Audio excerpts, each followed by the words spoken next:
La primera vez que sospeché algo fue cuando volví a casa antes de tiempo y escuché cómo se cerraba la puerta de la terraza. Era miércoles, las 16:17. Me acuerdo perfectamente porque justo había salido antes del curro por una incidencia de red que nos dejó colgados en toda la zona norte de Madrid. Llegué al portal, subí las escaleras como siempre, el ascensor estaba averiado, y al abrir la puerta de casa, noté el silencio. Silencio raro, de esos que no encajan en una casa que debería estar vacía. Me quité los zapatos en la entrada, como siempre, y fue entonces cuando escuché el clic. La puerta de la terraza. Me acerqué sin hacer ruido, no por desconfianza, sino por costumbre. Y allí estaba Lucía. De espaldas. En bata. Fumando. Algo que no hacía desde la universidad. ¿Desde cuándo fumas otra vez? Le solté, sin filtros. Se giró, sobresaltada. No por la pregunta, sino por verme allí. ¿Qué haces aquí? Me preguntó, sin sonreír. No fue la pregunta lo que me desconcertó. Fue el tono. No era de sorpresa. Era de reproche. Le eché un vistazo rápido a la terraza, al tendedero, a todo. No había nadie. Ni rastros. Pero el aire estaba cargado. Ese tipo de tensión que no se ve, pero se mastica. Han cerrado la oficina por la caída del sistema. Pensé que podíamos comer juntos, respondí. Ella no dijo nada. Dio otra calada, como si necesitara tiempo. O valor. Y ahí empezó todo. No con un mensaje. No con una conversación. Ni con una confesión. Todo empezó con una puerta que no debía sonar y con el silencio incómodo de alguien que se sabe descubierto, aunque todavía no sepa cómo explicar lo que pasa. Lucía tardó 3 días en actuar como si no hubiera pasado nada, como si aquel momento en la terraza no existiera. Yo no le pregunté nada más, tampoco hice ningún comentario, ni una indirecta. Pero tomé una decisión, si ella iba a fingir normalidad, yo también. Así que empecé a observar, no como un detective, sino como alguien que empieza a atar cabos porque ya no le vale lo que ve. Y el primer detalle serio llegó ese sábado. Era raro que ella quisiera salir sin ni un fin de semana, más aún cuando no tenía planes concretos con amigas, ni compromisos familiares, pero esa mañana se vistió con ropa que no usaba desde hacía tiempo, unos vaqueros ajustados, camiseta blanca sin sujetador debajo, y su chaqueta vaquera de cuando salíamos por Malasaña, como si fuese a verse con alguien que la conocía de antes. Cuando le pregunté si quedaría con alguien, solo dijo que iba a dar una vuelta por el centro, que necesitaba despejarse, que últimamente sentía agobio. No discutí. Le dije que disfrutara, que me quedaría en casa viendo el partido. Pero lo que hice fue esperar a que saliera, coger las llaves de repuesto del coche que usaba a veces y salir por las escaleras tras ella. Aparcó 2 calles más abajo. No me vio. Esperé unos minutos y me acerqué al coche. No sé muy bien por qué lo hice, pero revisé el GPS integrado que siempre llevaba activado. Tenía una ruta reciente marcada desde la semana anterior, dirección Getafe, a una dirección que no me sonaba en absoluto. Lo memoricé. Luego caminé sin rumbo claro, solo para hacer tiempo, dándole vueltas a todo. Cuando volvió a casa esa noche, actuó como si el paseo por el centro hubiera sido justo lo que necesitaba. Cenamos pizza. Vimos una serie. Incluso se rió de un chiste que hice sobre el gato. Pero algo no cuadraba. Porque cada vez que me acercaba, se apartaba. Cada vez que intentaba mirarla a los ojos durante más de 2 segundos, desviaba la mirada. Y yo no decía nada. No porque no tuviera preguntas, sino porque ya no me interesaban las respuestas que me podía dar. Lo que quería era pillarla.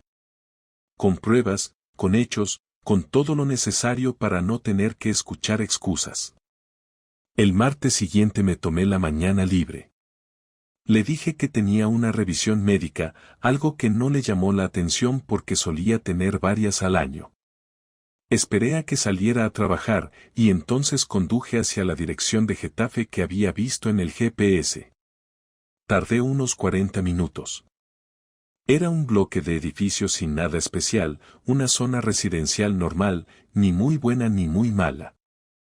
Aparqué a distancia, bajé del coche, y me quedé en la acera observando. No sabía exactamente qué esperaba ver. Tal vez que saliera alguien que conociera.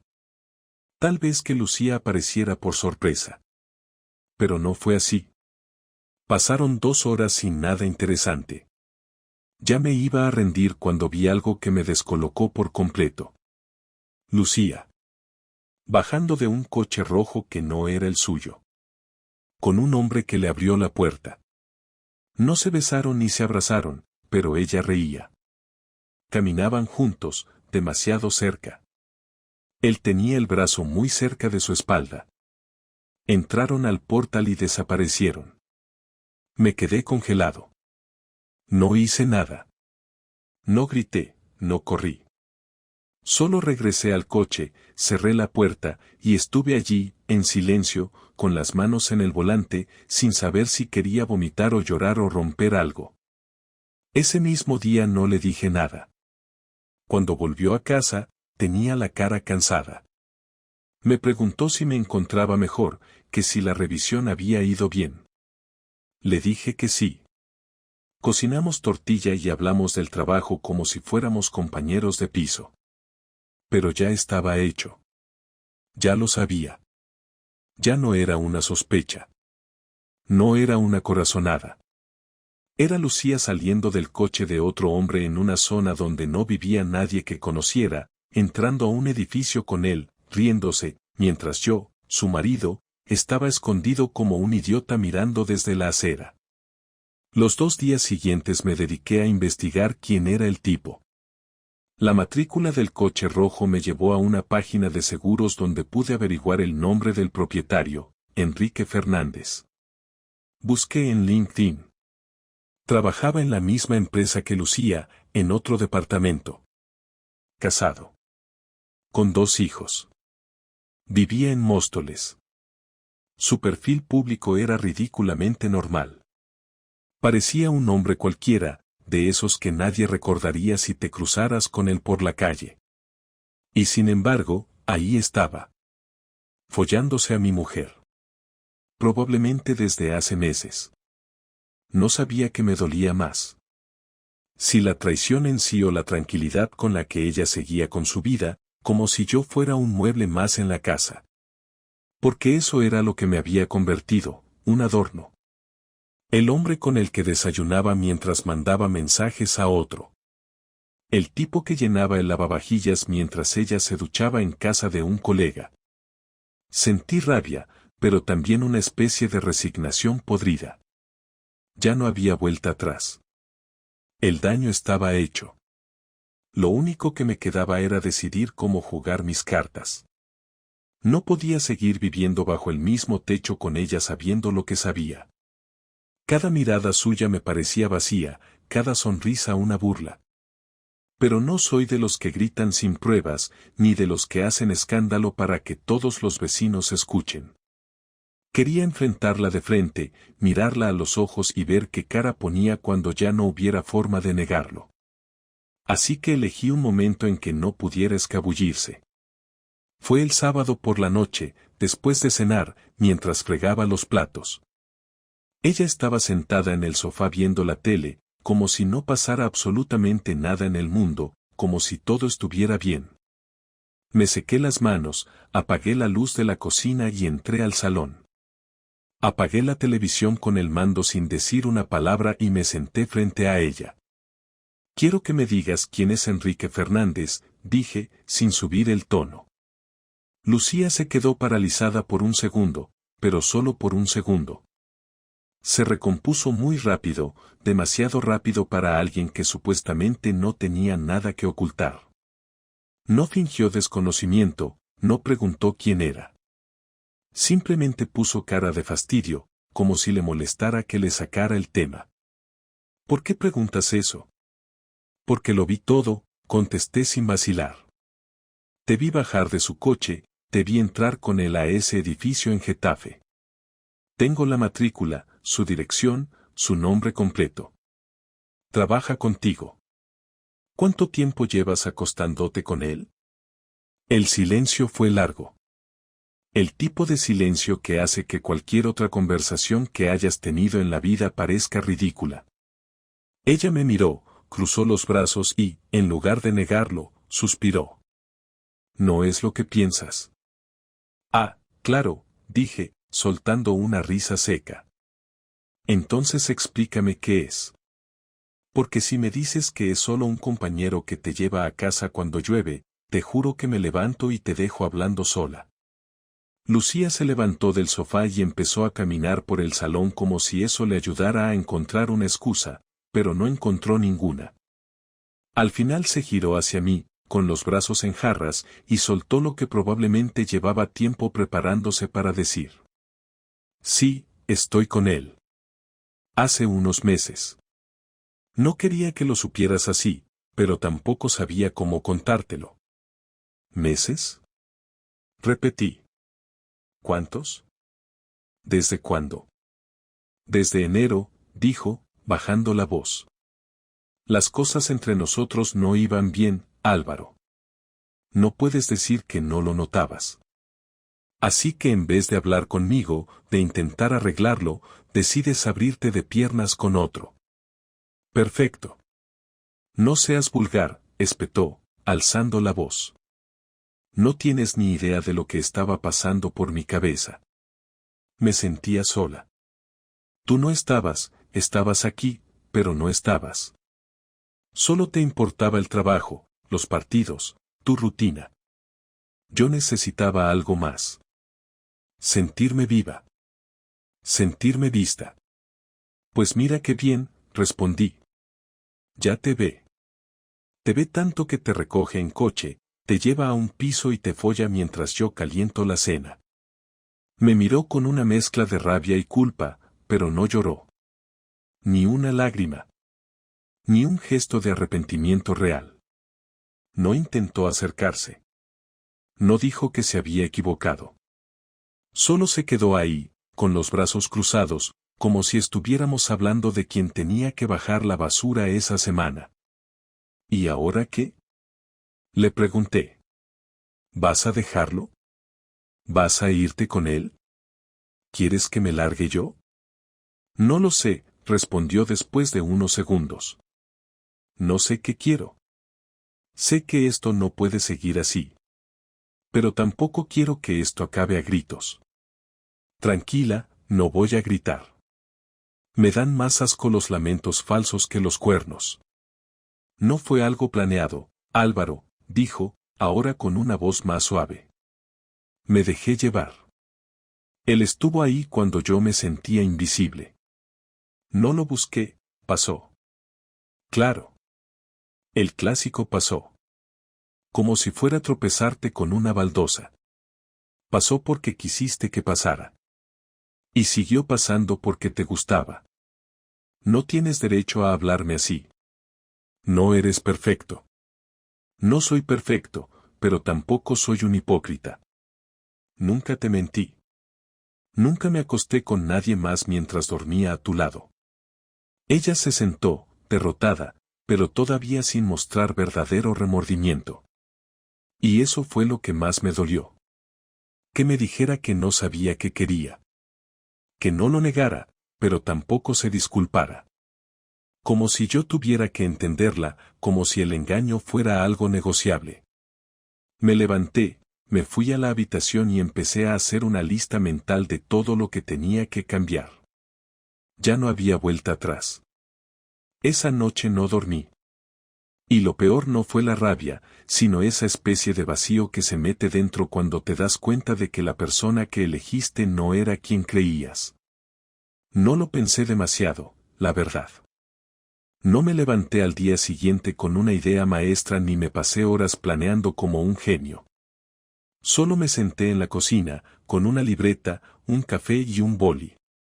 Empecé a escribir cosas que quería hacer, no para sentirme mejor, sino para equilibrar la balanza. Si ella había tenido meses para actuar a espaldas mías, yo no iba a regalarle una salida cómoda. Esa mañana no le hablé. Ni me miró tampoco. Salió de casa sin decir adiós. Perfecto. Empecé por cambiar las contraseñas de todas las cuentas conjuntas, desde Netflix hasta la del banco. No para fastidiarla aún, sino para dejar claro que lo compartido había terminado. Luego abrí una cuenta nueva solo a mi nombre y pedí traslado de nómina. Y para rematar, programé una cita con un abogado que me recomendó un compañero del trabajo, uno que se había separado hace un año. Me dijo que era rápido, frío y eficiente. Justo lo que necesitaba. El abogado se llamaba Germán, tendría unos 50, y apenas le conté los detalles se limitó a tomar nota, sin caras, sin dramas. Me preguntó si tenía pruebas. Le enseñé una copia de las fotos que había tomado del GPS del coche, los registros de entrada a la dirección de Getafe, y un par de capturas de mensajes en su calendario compartido donde claramente había marcado reuniones falsas. No necesitábamos más, dijo. Me recomendó que no la confrontara más, que no dijera nada sobre el divorcio hasta que todo estuviera listo. Eso me dio una idea mejor. Si ella iba a vivir una doble vida, yo también. Pero con una diferencia, yo iba a grabarlo todo. Durante una semana actué como si nada pasara. Me mostré más amable, incluso atento. Cociné, la escuché hablar del trabajo, me mostré más interesado en su rutina. Ella respondió igual, más suelta, más relajada. Empezó a salir más seguido. Los miércoles por la tarde y los viernes por la noche ya eran fijos. Voy con las chicas del curro a tomar algo, decía, sin ningún esfuerzo en sonar creíble. Una noche incluso volvió con la braga del bikini marcada, como si viniera de la piscina. En noviembre. Me limité a sonreír y decirle que esperaba que se lo hubiera pasado bien. Ella sintió con una sonrisa floja, como si creyera que me tenía anestesiado. Durante esos días, instalé una cámara en el pasillo. Otra en la entrada. Ninguna apuntando al dormitorio ni al baño, nada ilegal, solo grabaciones para registrar horarios, movimientos, rutinas. También guardé capturas de las veces que dejaba la localización activada en su móvil sin darse cuenta. Todo eso fue directo al expediente que Germán estaba preparando. La venganza no era gritarle delante de sus padres ni salir en un video viral llorando con una maleta en la calle. No, mi venganza era dejarle todo preparado para que el momento en que yo desapareciera de su vida fuera tan ordenado, tan frío y tan absoluto, que no pudiera ni quejarse. El sábado siguiente le pedí que fuéramos a comer a un restaurante. Fingí que quería recuperar algo de lo nuestro, le dije que echaba de menos cuando salíamos los domingos a comer fuera. Me miró sorprendida, pero aceptó. Fuimos a un sitio cerca de la Gran Vía, comimos pasta, bebimos vino, incluso me dio la mano en la mesa. Yo aguanté la escena sin pestañear. Y en medio del postre, le pregunté directamente. ¿Has pensado en divorciarte? Ella se quedó quieta. ¿Qué? Soltó con la cucharilla en el aire. Si alguna vez te has planteado separarte de mí. ¿Por qué preguntas eso? Por saber. A veces tengo la sensación de que estás con otra persona. Fue la única vez que la vi temblar un poco. Pero no lo negó. No sé qué decirte, respondió después de un rato. Estoy confundida. Tranquila. Solo quería saber cómo te sentías. No te voy a reprochar nada, le dije, con tono neutro. Después de eso, ella intentó cambiar de tema. Pero yo ya tenía todo claro. Esa misma tarde, en cuanto volvimos a casa, preparé una maleta con lo esencial. Me llevé el portátil, ropa para 2 semanas, mis documentos y el duplicado de la carpeta con todas las pruebas. Dejé la llave encima de la mesa del salón junto con una nota: ya no tienes que fingir más. El abogado te contactará el lunes. Y me fui. No me volví a girar al salir por la puerta. No me importaba si lloraba, si rompía algo o si llamaba a Enrique para celebrar. Esa noche dormí en casa de un amigo. La mañana siguiente, Germán presentó la demanda. Bloqueé a Lucía en todas las redes. Cambié de número. Notifiqué mi cambio de domicilio. Me borré. Y ella, al parecer, no lo esperaba. Porque a las 24 horas empezó a llamar desde números desconocidos. No contesté. Luego llegaron los correos. Tampoco respondí. Mi intención no era que me pidiera perdón. No me interesaba. Solo quería que se diera cuenta, de golpe, que su juego se había acabado. Pasaron 5 días hasta que decidí responder. No porque quisiera hablar con ella, sino porque necesitaba cerrar todo de una vez. El bombardeo de correos era constante, algunos con tono de súplica, otros con frases vacías como podemos hablar o no quiero que esto termine así. Ninguno mencionaba el nombre de Enrique ni ofrecía una disculpa real. El jueves por la tarde, le mandé un mensaje escueto diciéndole que si quería hablar, podía verme el sábado a las 18 en una cafetería frente al Parque del Retiro. Me respondió en menos de un minuto con un allí estaré. Esa rapidez me dio asco. Llegué al lugar 20 minutos antes y elegí una mesa al fondo, donde pudiera observarla entrar. No sabía con qué actitud vendría.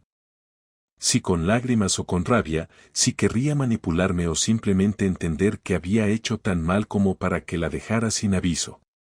La vi llegar con una ropa distinta a la que solía usar, más formal, más apagada, como si quisiera mostrar respeto. Se sentó frente a mí sin decir nada al principio, solo me miró como si esperara que yo abriera la conversación. No lo hice. Ella bajó la mirada y empezó a hablar. No entiendo cómo hemos llegado a esto. Te juro que no era mi intención que todo terminara así. Pues aquí estamos. Y sí, sí era tu intención. Tal vez no de esta forma, pero no vas a convencerme de que todo fue un accidente. Álvaro, no empecemos con eso. No quiero justificarme. Solo quiero que hablemos de verdad, por última vez. Habla, le dije. Tienes esta hora. Después de eso, cada uno a lo suyo. Lucía respiró hondo. Se notaba que había preparado lo que iba a decir. Tenía ese tono de quien ensayó las frases. Pero su voz temblaba, lo cual significaba que no le estaba saliendo como pensaba. Te fallé. No voy a negarlo. Pero no fue por odio, ni por desprecio. Fue por desgaste. Me sentía fuera de lugar, invisible. Y cuando alguien apareció y me hizo sentir importante otra vez, me dejé llevar. Importante. Claro. Porque en casa solo eras mi esposa. Con él eras la reina del drama. No es eso, dijo, apretando las manos. No lo planeé. Enrique solo estaba ahí y sí, pasó. Fue un error, uno muy grande. Pero también me di cuenta de muchas cosas. Que tú y yo llevábamos años estancados, que tú también habías dejado de mirar lo que teníamos. No me pongas al mismo nivel que tú. Yo no me follé a una compañera de trabajo. Yo no mentí cada semana durante meses. No te estoy culpando. Estoy intentando explicarte por qué ocurrió. No me interesa el por qué. Me interesa el para qué viniste hoy. ¿Quieres arreglar esto? ¿Después de todo? No lo sé, dijo en voz baja. Parte de mí pensaba que sí, que podríamos empezar de nuevo, reconstruir. Pero otra parte sabe que es muy tarde. Entonces aclárate. Porque yo sí lo tengo claro. Yo ya no quiero compartir nada contigo. No quiero dormir en la misma cama con alguien que me ha mentido tanto tiempo. No quiero estar con alguien que solo se sintió mal cuando se quedó sola. Ella no respondió enseguida. Solo asintió con la cabeza. Sus ojos empezaron a llenarse, pero no se rompió. Tal vez porque ya lo sabía. Porque desde que le dejé la nota en el salón, entendió que esto no tenía marcha atrás. Me merezco esto, dijo finalmente. Lo sé. No se trata de merecer. Se trata de no fingir más. Ya no quiero actuar. Quiero estar tranquilo. ¿Y qué pasará ahora? El abogado te mandará los papeles. Ya está todo preparado. No quiero pelear por nada. Quédate con el piso. Yo me iré. Solo quiero que todo se firme y que cada uno siga su camino. Sin contacto, sin excusas, sin explicaciones para familiares o amigos. Que piensen lo que quieran. Yo no voy a defenderte, pero tampoco voy a hundirte. Eso ya lo haces tú sola. Lucía apretó los labios. Por un momento pareció que iba a decir algo más, pero se detuvo. Agarró su bolso y se puso de pie. Gracias por haber venido. Y por no hacer de esto algo peor. No me des las gracias. Solo firma cuando llegue el momento. Salió sin mirar atrás. La vi desaparecer entre la gente como si fuera una más. Y tal vez eso era lo que era ahora para mí. Una más. Alguien que tuvo un espacio en mi vida y que eligió perderlo. No sentí alivio, ni victoria. Solo una certeza nueva, que por fin todo había terminado. El lunes por la tarde firmé los papeles. No me tembló el pulso. Tampoco necesité pensarlo mucho. Entré a la oficina del abogado, saludé con un gesto breve, y en menos de 20 minutos todo quedó sellado. Salí con la carpeta en la mano y la sensación de haber cerrado una puerta que ya no llevaba a ningún lado. No hubo tristeza, ni alivio, solo una especie de silencio interno. Como cuando se apaga un ruido que lleva semanas escuchando sin darte cuenta. Esa misma noche desconecté el último correo que tenía ligado a ella. Saqué sus fotos del disco duro, guardé una copia en una carpeta con contraseña, no por apego, sino por orden. Y eliminé todas sus conversaciones del móvil, incluidas las del principio, las de cuando todo parecía funcionar. No quise releer nada, no tenía sentido revisar lo que ya no servía. No estaba buscando entenderla. No quería perdonarla. Solo quería volver a escuchar mis propios pensamientos sin interferencias. Pasaron unos días hasta que se enteraron mis padres. Se lo conté con pocas palabras, sin entrar en detalles. Mi madre quiso preguntar más, mi padre no dijo nada. Solo me ofreció una cerveza y puso un partido en la tele. Agradecí los dos gestos. Con mis amigos fui igual. A los más cercanos les dije que me había separado y que no había marcha atrás. Dos me ofrecieron quedarse conmigo un tiempo, otro me invitó a un viaje que rechacé sin pensarlo. No quería distracciones, solo estructura. Lo que sí hice fue reordenar mi vida práctica. Cambié mi número de teléfono, vendí el coche que compartíamos, me mudé a un piso más pequeño en Lavapiés y volví al gimnasio. No porque quisiera empezar de cero, sino porque necesitaba un sitio donde no escuchar voces, ni recuerdos, ni el eco de discusiones inútiles. Con el tiempo, me di cuenta de que la rabia no duraba tanto como pensaba. Lo que más costaba era desaprender la costumbre. Cosas como no hacer 2 cafés por la mañana, o no mirar el móvil esperando un mensaje a la hora de la comida. Lo que me jodía de verdad no era que me hubiera engañado, sino que lo hubiera hecho con tanta tranquilidad. Que siguiera conmigo solo por inercia. Que hiciera vida de pareja mientras llevaba una doble agenda. Y no fue solo sexo.